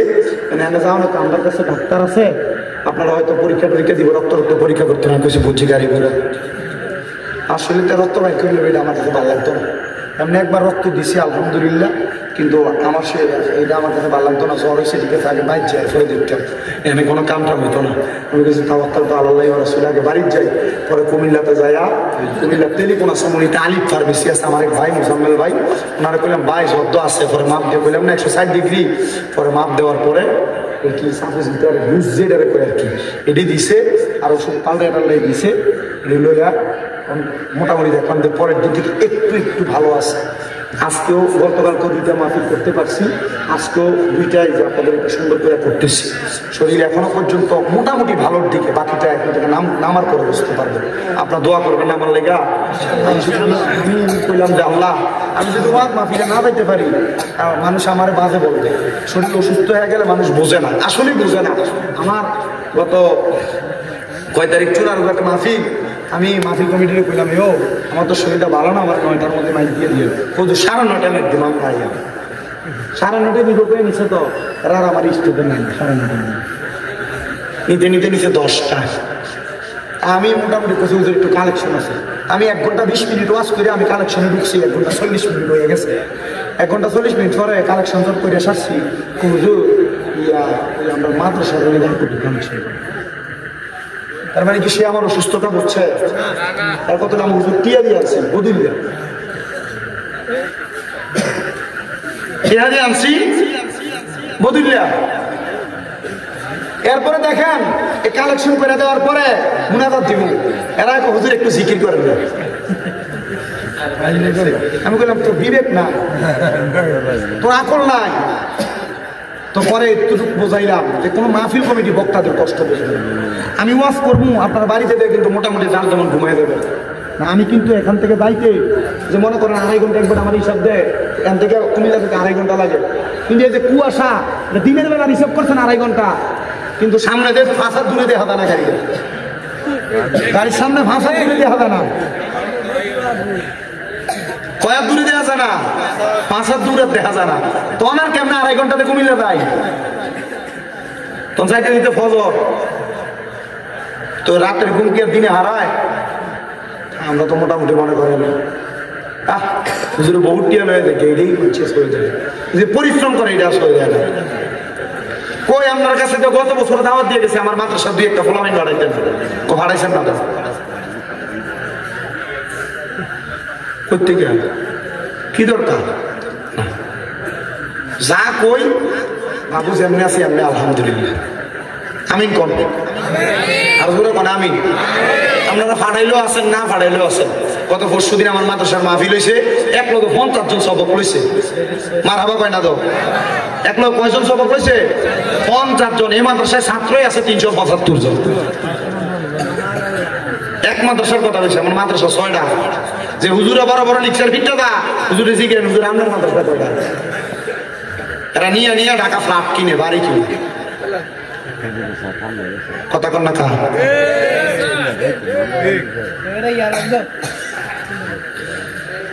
আপনার কষ্ট হইতেছে না তো? আমি আপনারা আর বেশিক্ষণ কষ্ট দিতাম না। কয়টা বাজে? 11টা বাজে মাত্র। আল্লাহ কবুল করো। একটু দুরূদ শরীফ পড়েন। সালাতুন ইয়া রাসূলুল্লাহ সালামুন ইয়া হাবিবাল্লাহ আলাইকুম সালাতুন ইয়া রাসূলুল্লাহ সালামুন ইয়া হাবিবাল্লাহ। মদিনার মাটি যদি হইতাম নবীজিকে বুকের মাঝে রাখিতাম সালাতুন ইয়া রাসূলুল্লাহ সালামুন ইয়া হাবিবাল্লাহ আলাইকুম সালাতুন ইয়া রাসূলুল্লাহ সালামুন ইয়া হাফেজে কোরআন একটা ডাক দিয়া কয় পাগল পাগল আপনার কাছে জানতে চাই তাইলে আপনার কবরে বাড়ি দিলাম, এই বাড়ি যদি আপনার ফিরে লাগে এ পাগল তাহলে আমি যে আপনার কবরের সামনে দাঁড়ায় দাঁড়ায় কোরআন পড়ছি, প্রথম দিন আমার ব্যথা তো মাফ হয়েছিল, দ্বিতীয় দিন পড়ছি মাফ হয়েছিল, তৃতীয় দিন পড়ছি ব্যথা কেন বাড়লো? পাগল একটা ডাক দিয়া কয় কোরআনে হাফেজ ব্যথা দেওয়ার মালিক আল্লাহ, নেওয়ার মালিক আল্লাহ, বাড়ায়া দেওয়ার মালিক আল্লাহ, কমায়া দেওয়ার মালিক আল্লাহ। হাফেজ সাহেব প্রথম দিন যখন তুমি আমার কবরের সামনে দাঁড়ায় দাঁড়ায় কোরআন পড়ছ, তোমার কোরআন তেলাওয়াতটা আমি কবরের বাসিন্দার কাছে বড় মায়া লাইগা গেছে। আমি ওই সময় আমার আল্লাহর কাছে কইছি, আল্লাহ তার কোরআন তেলাওয়াতটা যেহেতু এত সুন্দর, আল্লাহ তার কোরআন তেলাওয়াতের বরকতে তুমি তার পেটের ব্যথাটা ভালো করে দাও। আমার আল্লাহ তাআলা তোর পেটের ব্যথা ওই দিন ভালো করে দিছে। কিন্তু আজকে গত এর পরের দিন যখন একই সময় হয়েছে, আমার মনে ওই তোর কোরআন তেলাওয়াতের আওয়াজটা বাজতেছিল। আমি আল্লাহরে কইছি, আল্লাহ ওই ব্যক্তিটার পেটের মধ্যে আরেকটু ব্যথা বাড়াইয়া দিয়া দেখো না, সে নি আরেক বাড়াইছে আমার কবরের সামনে কোরআনটা পড়ে। আমার আল্লাহ তোর পেটের ব্যথা বাড়াইয়া দিছে, তুই যখন কোরআন পড়ছস আমি আল্লাহরে দোয়া করছি, আল্লাহ এবার আপনি আবার তার পেটের ব্যথাটা আবার বাড়া কমাইয়া দেন। আমার আল্লাহ দোয়া কবুল কইরা তোমার পেটের ব্যথা কমাইয়া দিছে।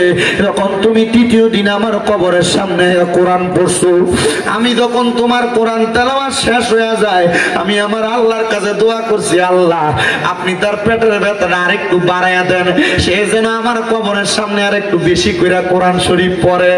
আল্লাহ আপনি আরেকটু বাড়াইয়া দেন, সে যেন আমার কবরের সামনে একটু বাড়াইয়া কোরআন শরীফ পড়ে।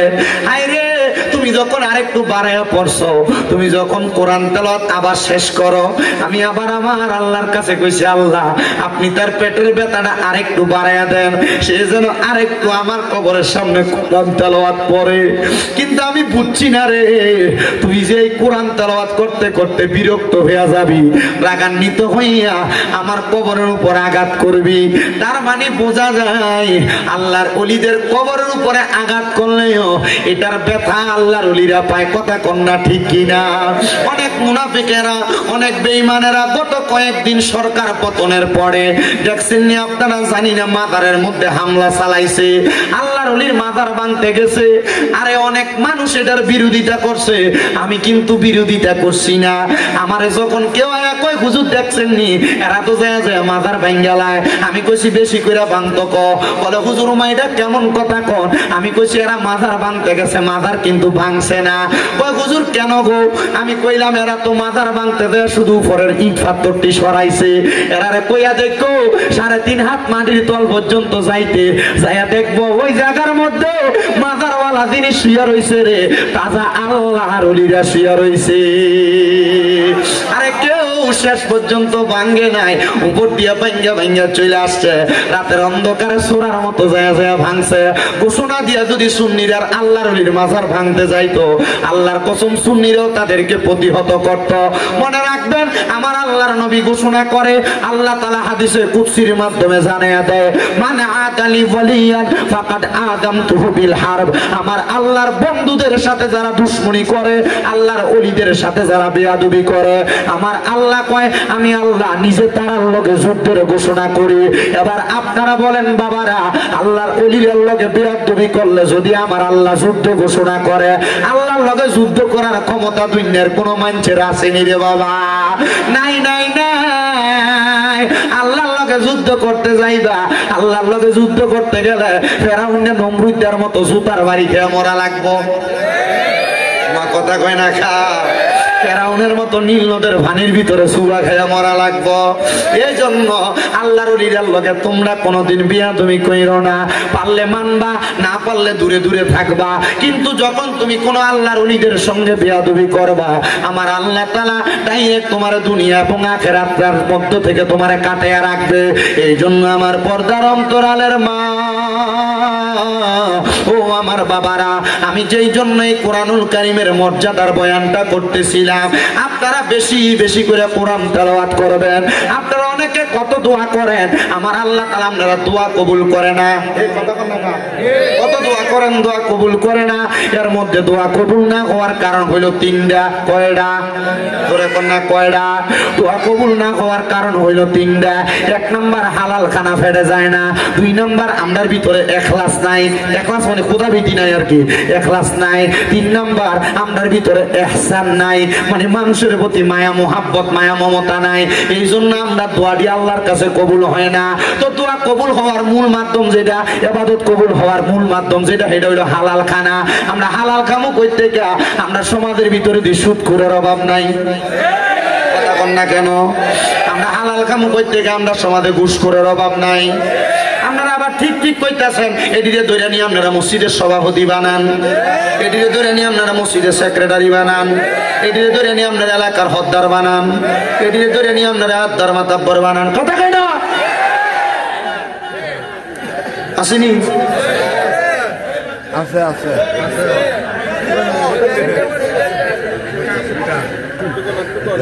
যদি কয় আমরা সুদকা সভাপতি বানাই, সুদকা মসজিদের সাতটালে দিয়ে দিছে বেটা, মসজিদের রডটি দিছে লাগে বেটা সভাপতি। কথা কেন কা? এলাকার ঘুষখোর বেটা দিয়ে মানুষের জমি দখল করে খা, বেটার মসজিদের সেক্রেটারি বানাইছিস কা? না, মসজিদের টাইলস দিছে বেটা। কথা কেন কা? আছে না নাই?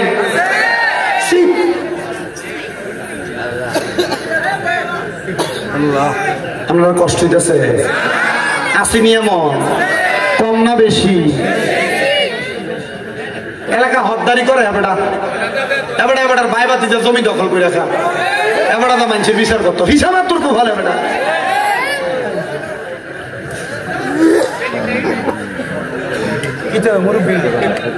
সত্য এবারটা সত্য কথা বলে, ওই এমন আছে না নাই? মানুষের জমি দখল করে এটা মানুষের বিচার করতো, হত্যা। হ্যাঁ, সাধুয়ানে বয়ে বয়ে দেখবেন লম্বা লম্বা কথা, এই সুৎকুর আর বসুর কি কর তোর আর করে নুরা।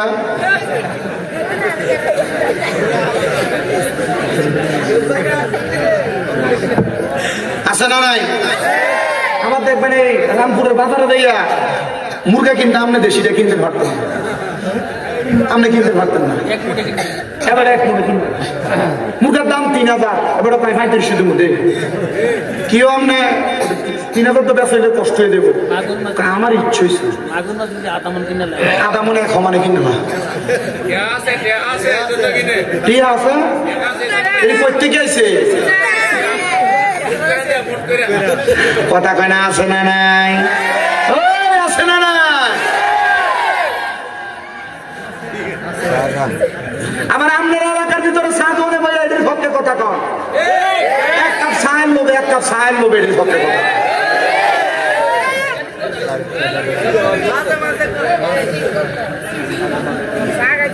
কথা বলেন। এমন আছে না নাই?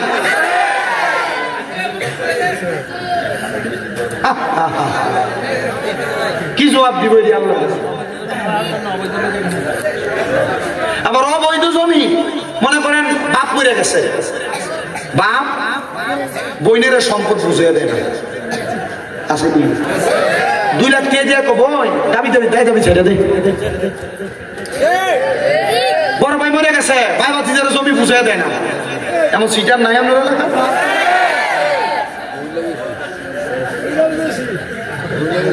আল্লাহ এটি থেকে আমরা হেফাজত করবো, আমিন কর।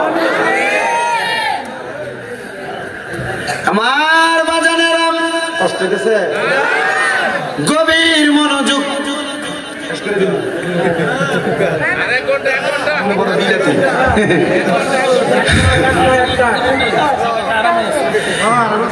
আমার তো আরাম না, আমার তো বেড়াম। আমার বাজানেরা গভীর মনোযোগ দিয়ে বয়ানটা শ্রবণ করবেন, তাইলে দোয়া কবুল হওয়ার যে সত্য, এমন হারাম খাওয়াইনারা হাজার দোয়া করলে দোয়া কবুল করত, কথা কোন কবুল করত।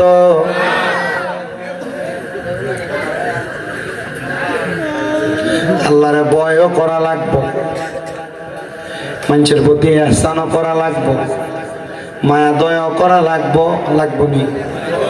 লাগবো নি? অনেক মা বোনেরা দোয়া করে কবুল হয় না। মা বোনেরা মনোযোগ দিয়ে শোনো গো মা, তোমরা জান্নাতে যাওয়া বড় সহজ গো মা।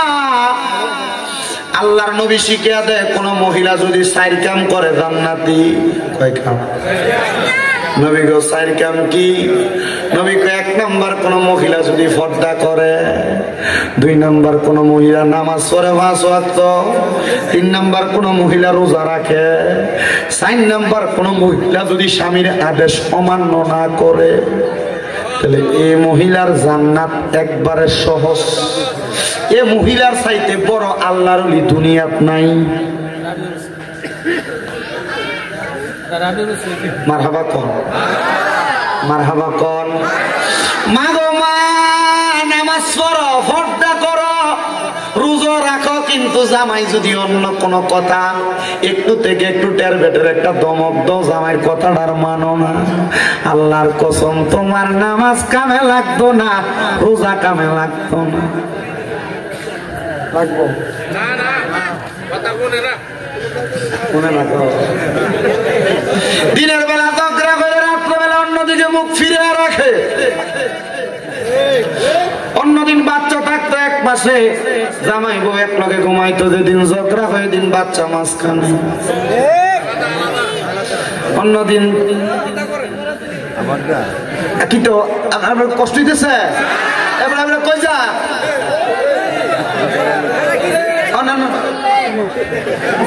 তারা ধরে রাখতে কষ্ট।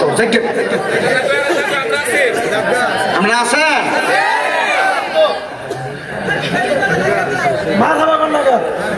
কয় না তো মার হাবা, এটা কইয়াতে মুর্শিদ ভাইয়ে আরো জোরে কোন মার হাবা। অন্যদিন জামাই বউ ঘুমাইতো 2 বালিশে, কিন্তু মা বোন দোয়া কবুল হইব কেমনে? আপনি কত দোয়া করেন, ঘর থেকে রোগ বালা মুসিবত ছাড়ে না, আরে ছাড়বো কেমনে মা? আপনি তো আপনার জামাইয়ের মন খুশি রাখতে পারছেন না, কথা কন। আমার বাবারা, আমার বন্ধুরা, ও পর্দার অন্তরালের মা বোনেরা, দোয়া কবুল হওয়ার মূল মাধ্যমের ভিতরে আরেকটা মাধ্যম, স্বামীর মনটারে খুশি রাখা লাগবো। স্বামীর মনটা যদি অখুশি রেখে আপনি রাত্রবেলা ঘুমান, আমার আল্লাহর আযাবের ফেরেশতারা আপনারে লানত দিব। মহিলারা স্বামীর আদেশ মানতে চায় না, স্বামী তাদেরকে কত রকমের আদেশ করে শুনতে চায় না, কিন্তু আল্লাহর নবী বলে কোন মহিলা তাদের স্বামীর আদেশ ছাড়া বাবার বাড়ি তো যাইতে পারবে না। কিন্তু বাবার বাড়ি দূরের কথা, বেটি পুরা হুমনা বাজার কইরা চইলাইয়ে জামাইয়ের খবরও থাকে না। 3 বছর দাবাত দিতেন না দিলে কি তৈব?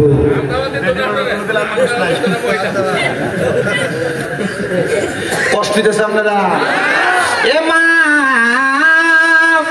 যদি জান্নাতে যাইতে চাও গো, স্বামীর আদেশ মানবা, স্বামীর দমক সহ্য করবা, স্বামীর কথাগুলা মাইন্না মাইন্না চলবা।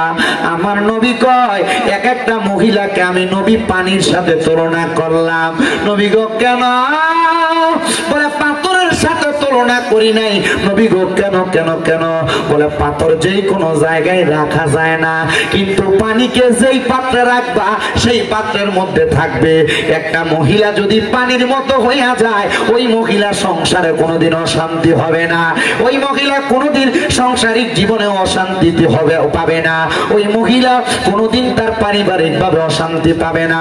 এই জন্য আমার মা বোনেরা, রামপুরের মহিলারা, আপনারা কোনোদিন আপনাদের স্বামীর অমান্য করবেন না, স্বামীর অবাধ্য হবেন না, স্বামীর কথা অমান্য কইরা চলবেন না।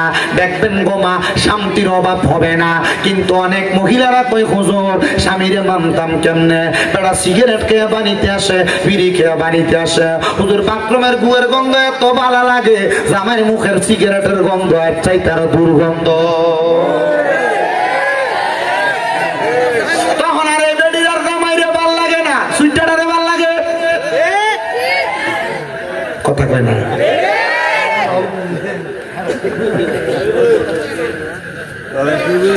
আপনার মুখের ভিতরে দুর্গন্ধ, ফসা গন্ধ। আপনার বউ আপনার রাত্রবেলা গেলে আপনার পাশে দিয়ে শুইব কেমন? আপনার ভালো লাগে না তখন। আর এটা বন্ধ করার লাগবো না। আল্লাহ দোহাই লাগে, যে পোলা পান অথবা যে ভাইয়েরা সিগারেট খায় এরা জিজ্ঞাস করে দেখেন শিক্ষক কার কাছে। এরকম একদিন আমার এক ভাই কইছিল কোন রকম একটা টান দিয়ে দেওয়া হচ্ছে, একদিন কোন রকম একটা টান দিয়ে দেওয়া হচ্ছে না, তারা বানাইছে।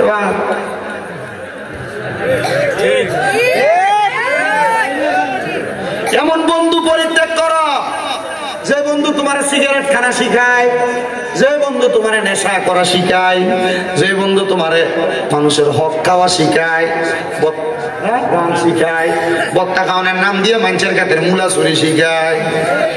কথা কয় না? আছে না নাই?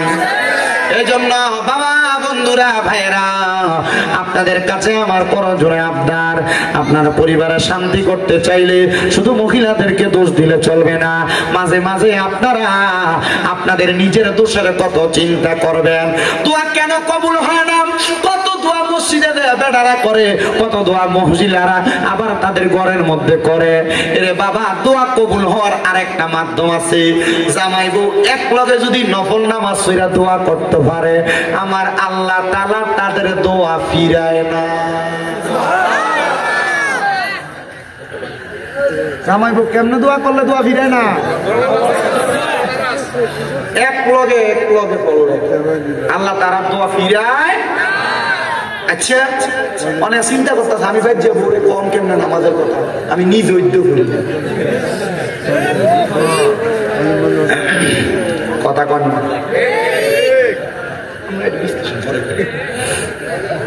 ঠিক আছে নি? জামাই বউ এক লগে, ওই যে বাসর রাইতে এক লগে ভরাই দিছিল 2 টাকা, আর কোনদিন ভরছে কিনা সন্দেহ। করার দরকার আছে না নাই? দরকার আছে না নাই? ও বন্ধু, ও নবীর উম্মতের দলেরা, এমন দোয়া কে করছে জানো? এমন দোয়া করছে আল্লাহ তাআলার পয়গম্বর হযরতে জাকারিয়া আলাইহিস সালাতু ওয়াস সালাম। বয়স বড় বৃদ্ধ হয়ে গেছে জাকারিয়া নবী। তো জাকারিয়া নবী ছিল হযরত মরিয়ম আলাইহিস সালাতু ওয়াস সালামের খালু। হযরত মরিয়ম আলাইহিস সালাতু ওয়াস সালামের খালু। তো মরিয়ম আলাইহিস সালাতু ওয়াস সালাম যখন ছোট, মরিয়ম আলাইহিস সালাতু ওয়াস সালামের বাবা মারা যাওয়ার পর ওনারা লালন পালনের দায়িত্ব এ পড়ছিল জাকারিয়া নবীর উপরে। মারহাবা কোন? আর জাকারিয়া নবী ছিল বাইতুল মুকাদ্দাস মসজিদের ইমাম সাহেব। মারহাবা। 4 জন ইমামের ভিতর উনি একজন ইমাম। মরিয়ম আলাইহিস সালামের বাবা ছিল আরেকজন ইমাম, উনি মারা গেছেন, উনি ছিলেন দ্বিতীয় নম্বর। মারহাবা। হযরত জাকারিয়া পয়গম্বর মরিয়ম আলাইহিস সালাম রে কুলি পিঠে করে মানুষ করার পরে যখন মরিয়ম আলাইহিস সালাম বড় হয়ে গেছে, জাকারিয়া পয়গম্বর আমার আল্লাহর কাছে দোয়া করে, আল্লাহ আমার মরিয়ম এখন আর আমার কাছে নাই গো আল্লাহ, আল্লাহ তুমি যদি আমার একটা ইবাদিকা সলিহিন নেক সন্তান দিতা, তাহলে আমি জাকারিয়া নবীর মনের আশাটা পূরণ হইতো, আমার কলিজা ঠান্ডা হইতো। জাকারিয়া নবী দোয়া কইরা কানতে কানতে বাড়িতে গেছে, চোখের পানি মুছতে মুছতে জাকারিয়া নবীর স্ত্রী জাকারিয়া নবীরে দেখা ডাক দিয়ে কই, স্বামী গো এমন ভাবে কান্না করতেছেন, কান্না করার কারণটা কি জানতে চাই? ডাক দিয়ে কই স্ত্রী, এমন ভাবে কান্না করার কারণটা তুমি জানতে চাও? আমি কান্দি আল্লাহ যেন আমার একটা সন্তান দেয়। বলে কেন? কারণ একটা সন্তানের দোয়ার কারণে আল্লাহ তাআলা মা বাপরে মাফ কইরা দেয়। হায় রে, আপনি না নবী, আপনারা কি লেগে মাফ করা লাগবে? উনি কয় না রে না, সন্তানের প্রতি মায়া কোন মা বাবার নাই?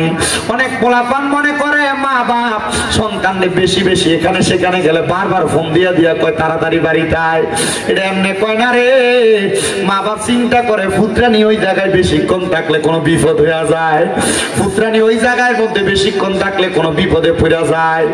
সন্তান মাঝে মাঝে মা বাপ এই কথা বললে তুমি মা বাপরে ধমক দিয়া কও কিছু হইতো না, আমি আইতাছি, রাহো ফোনটা কাইটা দাও। না না না, মনে রাখবা যারার মা বাপ নাই এরারে কেউ ফোন দিয়া খবর লয় না, এরারে ফোন দিয়া কেউ খোঁজ খবর লয় না। এজন্য আবদার জানাই রে ও আমার রামপুরের বাবারা, মা বাপ যদি তোমরা এমন ফোন দিয়া খবর লয়, আম্মা আব্বারে কখনো তোমরা ধমক দিও না। এমন অনেক সন্তান তো আছে মা বাপ যদি কোনো বিষয় বুঝিয়া কইতো চায়, সন্তান ধমক দিয়া বয়ালায়, কয় তুমি বয়া তাও তুমি বোঝো না। আরে তারা বুঝে না, তুই ফুতে বুঝো, মা বাপের মতো তুমি ফুতে বেশি বোঝো না। আম্মা আব্বা বুড়া হয়ে গেলে এদের থেকে পরামর্শ নিবে, এদেরকে অবহেলা করে চলবা না। মনে রাখবা বুড়া মানুষের এক বুদ্ধি তোমার 10 বুদ্ধিও মাল কারাইতো না। এজন্য সবার কাছে আমার আবদার, বৃদ্ধ মা বাবার অবহেলা করিস না, বৃদ্ধ মা বাপরে বড় মায়া করবি, আদর যত্ন করবি। হযরতে জাকারিয়া নবীর স্ত্রী ডাক দিয়ে কই স্বামী, আপনি যদি আমারে বলেন গো, আমরা স্বামী স্ত্রী দুইজন মিলে আল্লাহর কাছে দোয়া কইরাম। এতদিন তো আপনি বাইতুল মুকাদ্দাসে দোয়া করছেন, আমি আমার ঘরে বইসা দোয়া করছি। আজকে রাত্রবেলা আমরা স্বামী স্ত্রী দুইজন বইসা দোয়া করব, দেখবেন দোয়া কবুল করব। অনেক মহিলারা সন্তান হয় না, আমি বলবো স্বামীরে নিয়ে একসাথে রাত্রবেলা তাহাজ্জুদ নামাজ পড়বা, দেখবা আমার আল্লাহ তাআলা সন্তান দান করব। অনেক মহিলাদের ঘরের মধ্যে বরকত হয় না, আমি বলবো জামাইরে নিয়ে একলগে ঘরের মধ্যে নামাজ পড়বা। অনেক মহিলার ঘরের মধ্যে রোগ বালা মুসিবত ছাড়ে না, আমি কমু জামাইটারে নিয়ে একসাথে নফল নামাজ পড়বা ঘরের ভিতরে, রোগ বালা মুসিবত থাকবে না। তোমরা নামাজ আর দোয়ার বরকতে আল্লাহ তাআলা সব ধরে দিব। এবার আপনারা বলেন আল্লাহর নিয়ামত অর্জনের জন্য স্বামী স্ত্রী একটাই কে করে ইবাদত করার দরকার আছে না নাই? জাকারিয়া নবীর স্ত্রী এবং জাকারিয়া নবী একসাথে দোয়া করে, দোয়া করার পরে আল্লাহ তাআলা জাকারিয়া নবী এবং ওনার স্ত্রীর দোয়া কবুল করে ফেলছে। আল্লাহ তাআলা বাণী পৌঁছে দেয়, জাকারিয়া তোমাদেরকে একটা সন্তান দেওয়া হবে। জাকারিয়া নবীকে আল্লাহ সন্তান দিতা তো দিতা, আরো আগে দিতা, কিন্তু এখন আমার বয়স বৃদ্ধ বয়স, তুমি আমার সন্তান দিবা। আলহামদুলিল্লাহ। এ জাকারিয়া যখন সন্তান দেই নাই বলছি দেব না, তখনও বলতো আলহামদুলিল্লাহ, আবার এখনো কো আলহামদুলিল্লাহ। আল্লাহ তাআলা জাকারিয়া নবীরে খুশি হয়ে একটা ছেলে সন্তান দান করছে। বাবা কইলেন না, ছেলে সন্তান দান করার পরে জাকারিয়া পয়গাম্বর আল্লাহ তাআলার কাছে দোয়া করছি। জাকারিয়া নবীর ছেলেটা আস্তে আস্তে বড় হয়েছে, 7 বছর। 6 বছর?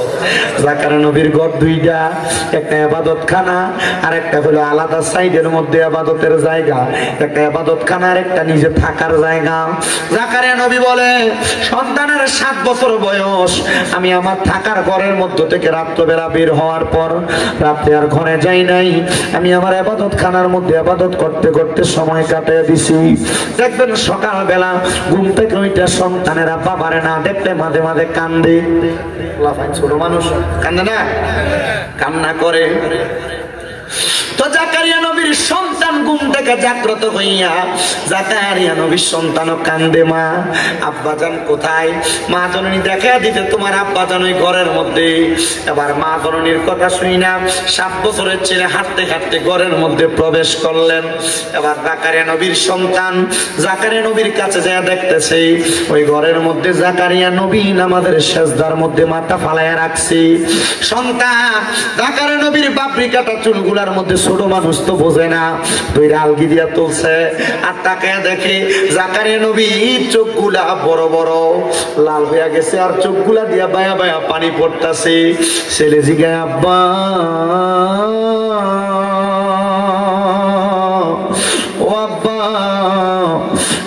চোখের মধ্যে কেন এত পানি?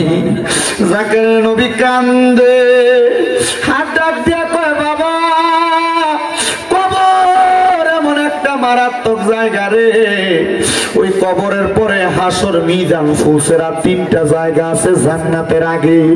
ওই কবর থেকে জান্নাত পর্যন্ত যে তিনটা কঠিন জায়গা, ওই তিনটা কঠিন জায়গা পাড়ি দেওয়ার সহজ করার যে মাধ্যম, এটা হলো বান্দার চোখের পানি। আপনি না নবী, আপনি কি লাগে এটার জন্য কান্দেন? কয় উম্মতের শিখাই। জাকারিয়া নবী কয় ফুটের এই কথা বইলা আমি আমার সন্তানকে কুলে নিয়ে ঘরে চইলা গেছি। বলছি আমার স্ত্রী খাবার রেডি করো, আমি গোসল কইরা খাবার ভক্ষণ করবো আমার সন্তানকে নিয়া। জাকারিয়া নবী গোসল করতে চলে গেছেন, শেষ করে ঘরে এসে জিজ্ঞাসা করে আমার সন্তান কোথায়? ওনার স্ত্রী বলতেছে আমি তো জানি আপনার সন্তান আপনার সাথে। উনি বলে আমি জানি তোমার সাথে। ও বন্ধু, ও নবীর উম্মতের দল, আশিক রাসূল ভাই বাবারা, জাকারিয়া পয়গম্বর ওই জায়গার মধ্যে দাঁড়ায় থাইকা ডাক দিয়া কই স্ত্রী আমার সন্তান বুঝি ঘরের মধ্যে নাই। খুঁজতে খুঁজতে জাকারিয়া পয়গম্বর ওই এলাকার পাহাড়ের গুহা একটু বাদ রাখে নাই, গাছের আড়াল, খেজুরের বাগান বাদ রাখে নাই, কোনো মানুষের বাড়ি ঘর বাদ রাখে নাই। কোন জায়গার মধ্যে জাকারিয়া নবী ওনার সন্তানদের খুঁজা খুঁজা পাইতেছে না। 7 দিন হয়ে গেছে, জাকারিয়া নবী ওনার সন্তানদের ঢুকাইয়া পাইতেছে না। জাকারিয়া নবী আমার আল্লাহর কাছে কান্দে, আল্লাহ এতদিন পর্যন্ত সন্তান দিছ না। আমি জাকারিয়া নবীর মনের ভিতরে কোনো কষ্ট ছিল না, এই বয়সের সন্তান দিলা, এখন সন্তানের বয়স 7 হয়ে গেছে, সন্তানদের 7 দিন খুঁজা পাই না। আল্লাহ আমি জাকারিয়া নবীর কাছে ভালো লাগে না। জাকারিয়া নবী কান্দে কান্দে কান্দে একটা খেজুর গাছের সাথে হেলান দিয়া কান্দতে কান্দতে ঘুমিয়ে গেছে। গায়েবী ভাবে আওয়াজ আসে, জাকারিয়া সব জায়গায় তো খুঁজলা, যে ঘরের ভিতরে তুমি যাইয়া দে আমি খোদারে ডাকো, ওই ঘরের ভিতরে যাইয়া সন্তানটারে খুঁজা দেখছো নি? উনি বলে ঘুম থেকে লাফ দিয়ে উঠছি, একটা দৌড় মাইরা ঘরের ভিতরে ঢুইকা গেছি, দেখতাছি রে আমার 7 বছরের ছোট ছেলে সেদার মধ্যে পড়া রয়েছে, মাথা ডালগি দিয়ে তোলা দিয়া আমি তাকে দেখছি 7 বছরের পোলাডার চোখ গুলা লাল হইয়া রয়েছে, চোখ দিয়া বায়া বায়া পানি পড়ে। ডাক দিয়ে কইলাম বাবা রে, এই ঘরের মধ্যে 7 দিন তুমি কি করো? সন্তান ডাক দিয়া আব্বা 7 দিন আগে আপনি না আমারে বলছিলেন এই কবরের মধ্যে টাইকা জান্নাত পর্যন্ত যাওয়ার জন্য হাসর, মিজান, ফুলসিরাত নামক যে কঠিন জায়গা আছে, ওই জায়গাটা পাড়ি দেওয়ার মূল মাধ্যম চোখের পানি। আব্বা আমার আল্লাহ তো আমি সন্তানরেও মাপ দিত না, এই জন্য আমি কান্দি, আমার আল্লাহ যেন আমারে মাফ কইরা দেয়। চিন্তা করছো নি রে ও আমার রামপুরের বাবারা, তোমার 7 বছরের পোলারা মোবাইলে কার্টুন না লাগিয়ে দিলে ভাত খায় না, মোবাইলের ভিতরে টিকটক ভিডিও না লাগিয়ে দিলে সন্তান ভাত খাইতে পারে না। আর ওই সন্তান 7 বছরের বয়স আল্লাহ তাআলার কবরের ভয়ে কান্দে। কান্না করার কারণ হইল উনি বলতেছেন আমার আব্বা জানের কাছ থেকে শিক্ষা। সন্তানের জন্য জাকারিয়া নবী কান্দে আর কয় আল্লাহ তোমার কাছে আবাদে কাসসালিহি নেককার সন্তান চাইছি, এমন একটা সন্তান দিছ, এই সন্তান দিয়ে আমার চাইতে তোমারে বেশি ডরায়। আল্লাহ গো তুমি আমার সন্তানটারে কবুল করো। আমার আল্লাহ তাআলা কবুল কইরা নিছে। এই সন্তানের দল তোমার বাপ্পা তোমার জন্ম দেওয়ার পরে নিজের চিন্তা তত বেশি করে নাই, জাকারিয়া নবী ওনার সন্তানের চিন্তা বেশি কইরা আমার আল্লাহর কাছে কাঁদছে। আপনার মা বাবা আপনার জন্ম দিয়ার চাইতে আরো বেশি কাঁদতাছে। আরে কান্দে না শুধু, একটা সন্তান যদি দুনিয়ার জমিনে বিদেশে চলে যায়, মা বাপের কলজাটার ভিতরে শান্তি লাগে না, ঘরের বাহিরে গেলে শান্তি লাগে না। আজকের মাহফিলে আমার হাবিব ভাই যে এই রামপুরের খলিফা বাড়িতে মাহফিল প্রতি বছর বছর সাজায়, আমি জানি না এই মাহফিল আর কতদিন পর্যন্ত চলবো। হাবিব ভাই যদি মারা যায় এই মাহফিলটা কায়েম জানি থাকবো নি। হাবিব ভাইয়ের বংশের মানুষের জন্য দোয়া করায়, এলাকার মধ্যে গানের জন্য দোয়া করায়, বৈদেশিরার জন্য দোয়া করায়, হায়াতে বাসিন্দা মানুষের লেগে দোয়া করায়। আল্লাহ আজকের মাহফিলে কোন পোলা পাঞ্জানি বসছে, যারার মা বাপ তারা এত কষ্ট করে করে মানুষ করছে, কিন্তু ওই মা বাপ অন্ধকার কবরের বাসিন্দা হইয়া রয়েছে। মাহবুব পর্দার অন্তরালে কোন মাইয়া বানি বসছে, তারা আজকে মা অন্ধকার কবরে মাহফিলে নাই। আল্লাহ কোন মাইয়াটা জানি পর্দার আড়ালে বইসা রয়েছে, তার আব্বা দুনিয়ার জমিনের মধ্যে নাই, তারা আছে। মাহবুব যারার মা নাই, যারার বাবা নাই, তারার মনে শান্তি নাই। জাকারিয়া নবী সহ সব নবীরা দোহাই দিয়া দোয়া করলাম, আল্লাহ যাদের মা বাবা কবরে, প্রত্যেকের মা বাবার কবর জান্নাতের বাগান বানিয়ে দাও, প্রত্যেকের মা বাবার কবর নাজাতের ফয়সালা করে দাও, প্রত্যেকের মা বাবার কবর নূরুন আলা নূর বানিয়ে দাও। আল্লাহ ও দয়াল রাব্বুল আলামিন, যারার মা বাবা বাইসা রয়েছে, আম্মা আব্বার হায়াতের মধ্যে বরকত দান করে দাও।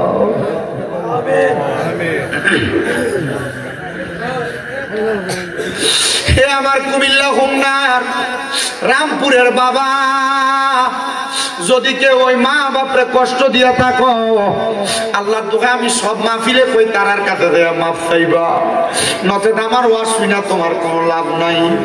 যদি এরারে বাদনা দিয়া থাকো, আল্লাহর দোহাই আমি সব মাহফিলে কই তারার কাছে মাফ চাইবা।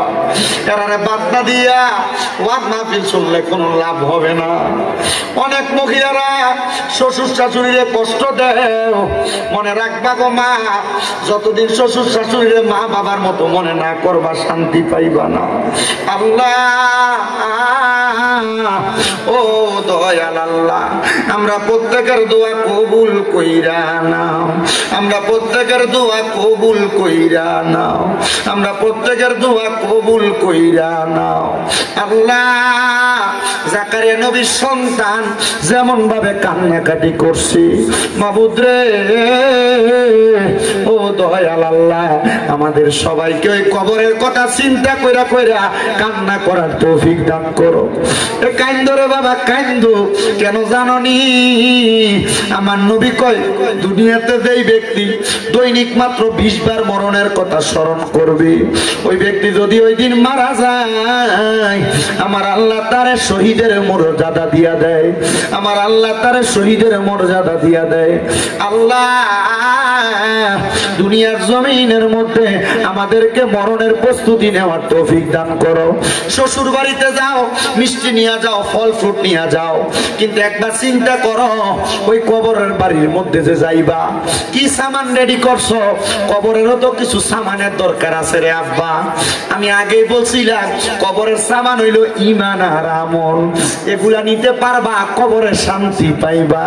দোয়া করবা আল্লাহ যেন আজকের মাহফিলের উসিলায় সব কবরবাসীরে মাফ করে দেয়। আল্লাহ তাআলার কাছে সেই ফরিয়াদ জানাই, আল্লাহ যেন নবীজির উসিলায় আজকের মাহফিল কবুল আর মঞ্জুর করে নেয়।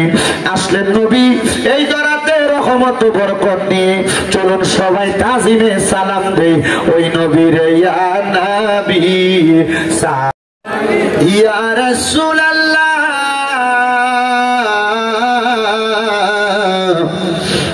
ইয়া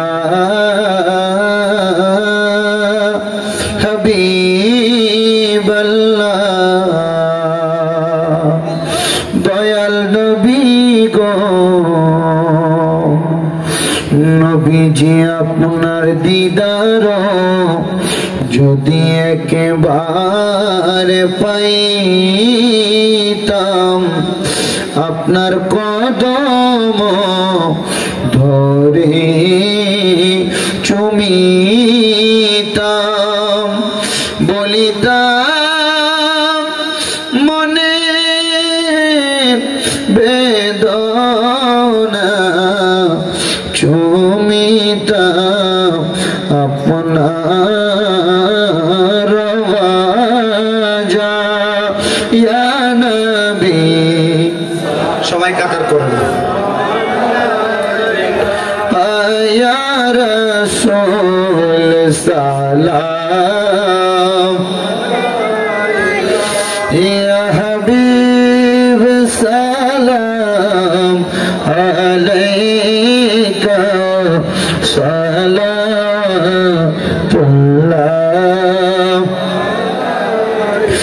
মায়ার নবীজি ওগো উম্মতের দরদি আমার নবী গো আমরা মরণে থাকিব একা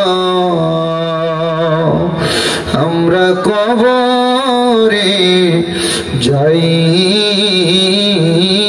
বয়ে কা হাসরে উঠিব একা পাই যেন আপনা দেখা ইয়া নবী সালাম ইয়া রাসূল ইয়া হাবিব সালাম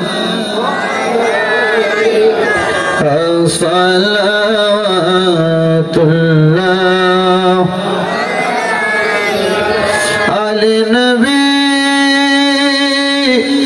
औलाद नबी और शुहदाए किराम शुहदाए करबला हजरत इमाम हुसैन जान देने की हालत पेला सलाम मुस्तफा जाने रहमत पे लाम शम्अ बज में हिदायत पेला आ जाए खाजे खान खाजा गरीबे नेवाज उस महीनों दीनों मिल्लात पेला हो सलाम मुस्तफा जाने रहमत पेला लाम शम्अ बज में हिदायत पेला